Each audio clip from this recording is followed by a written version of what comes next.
Hi everyone, my name is Osafu Egbon. I'm a postdoc fellow at the Biostatistics and Computational Biology branch of the National Institute of Environmental Health Sciences. In this talk, I will talk about my current research titled Fusion of Spatiotemporal and Network Models to Quantify Variations in Single-Cell RNA-seq.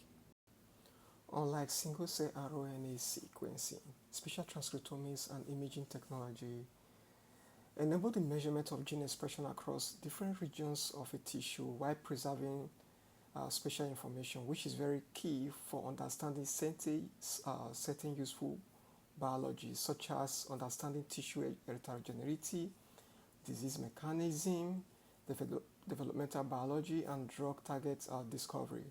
For instance, in this right image that we have here, we see that at the bottom slide we see the image of a tissue, and then on the top we see the gene expression across this image. So this gene expression is able to give us insights on how a particular gene or a set of genes vary across this tissue, which is relevant for understanding key biological mechanisms. A major challenge in spatial resolved single-cell data collected at multiple time points is that it suffers from temporal misalignments. It introduces variability in the spatial coordinates across time. A key challenge is determining spatial variable genes across time points when the coordinates do not align accurately. These misalignments can hinder the accurate tracking of gene expression changes over time, impacting gene detection. For example, consider this figure of tissue and gene expression data for day 0, day 1, and day 3. Now, for every tissue sequenced, there's an image and there's an associated gene expression. But now, looking at day 0, you see that there is a region arrow positioned at the bottom right of this at day 0 on the tissue. At day 1, this same region is now positioned at the top left of the tissue.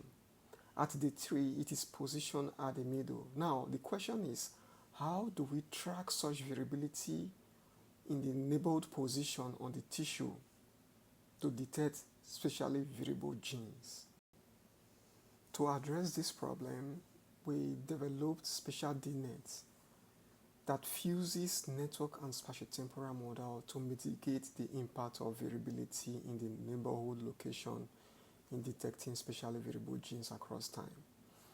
Now, the image A we have here is the same image I showed you in the previous slide. In figure B, spatial DNet form a rectangular grid over the region for each time. So based on this grid, a network is derived using a minimum spanning tree. These minimum spanning tree at each time are then integrated to have a global network, which is what we have here. This global network is then spread across time and then coded into a matrix Z, which is then used in a spatiotemporal modeling, which is the equation we have on the right hand side. In the equation we have on the right hand side, G here represents the gene, I here represents the node ID, and T here represents the time or the day in which the image was sequenced. So F is the probability distribution assumed for this gene, and mu here is the mean, sigma square is the variance of that probability distribution. So the phi here is the latent parameter that represents the average gene expression for each node, and sigma here incorporates the interaction of the node interaction in the network, which is then used to form a Gaussian Markov random field given as equation, the middle equation. Then the last equation is the autoregressive model of the latent variables, which is used to capture the dynamics of the dynamics of the gene expression across time. Spatial DNet was validated on a dataset obtained from the study of advanced melanoma tumor microenvironments. The data were generated using a codex multiplex imaging technology in a murine model. CD8 plus T cell activated ex vivo with the GP100 gene and IL-2 were transferred into mice with B16F10 tumors. The total number of single cell obtained at day 0, 1, 3, 5, and 12 is 1,052,125 cells. The total number of protein used is 40 proteins. The top figure that we have here represents the dynamics of the neighborhood. Some of the neighborhood are labeled resting tumor, inflamed tumor, and immune. At the bottom plot we have here, we have the dynamics of the cell types. An example of the cell types are the tumor Ki67+, the endothelial cells, macrophages, and so on. We applied spatial DNet on the advanced melanoma data, and the network derived is shown on this slide. At day 0, we find that the tumor cells are geolocated at the center of the network. Now you see that many of the immune cells are attached to the tumor cells, which is very biologically meaningful. And then this pattern remained consistent for day 1, day 3, and day 5. But in day 12, there's a displacement of the tumor cells at the center of the network. We applied spatial DNet to analyze the advanced melanoma data and detected the top genes. Here I'm showing you the top 15 proteins detected rather. Among these top 15 proteins, I will show the result of CD4, KLROG1, and MH class 2 in the next few slides. This result shows the patterns of CD4 and KLROG1. For each of these the y-axis here are the set types, while the x-axis are the neighborhoods. Now for CD4, we can see that it is active in CD4 T cell and CD4 Treg, and it changes dynamically across time from day 0 to day 12. Similarly to KLROG1, it is active at CD4 plus Treg, which is not surprising, and also the dynamics also vary over the time.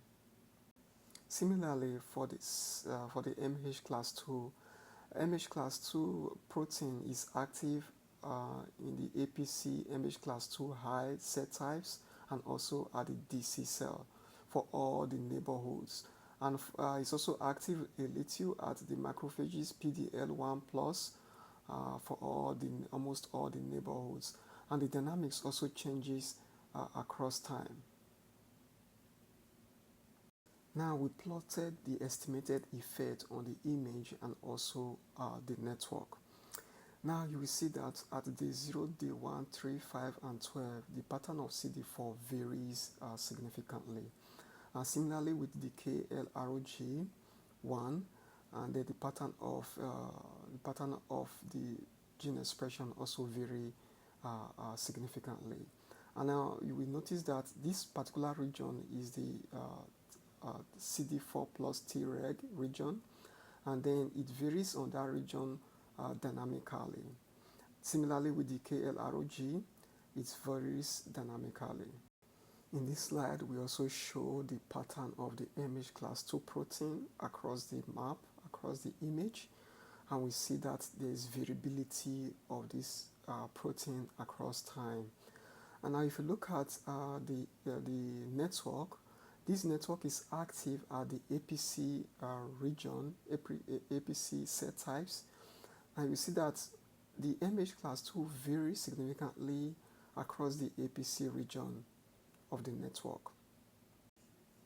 In conclusion, this study introduces cutting-edge computational tools that mitigates the impact of spatial coordinates misalignment to provide valuable insights into the drivers of biological dynamics and cell interactions.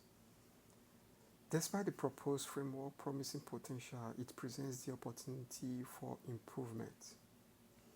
It can be used for studying cell dynamics in perturbation experiments over time. These are the references. Thank you for listening.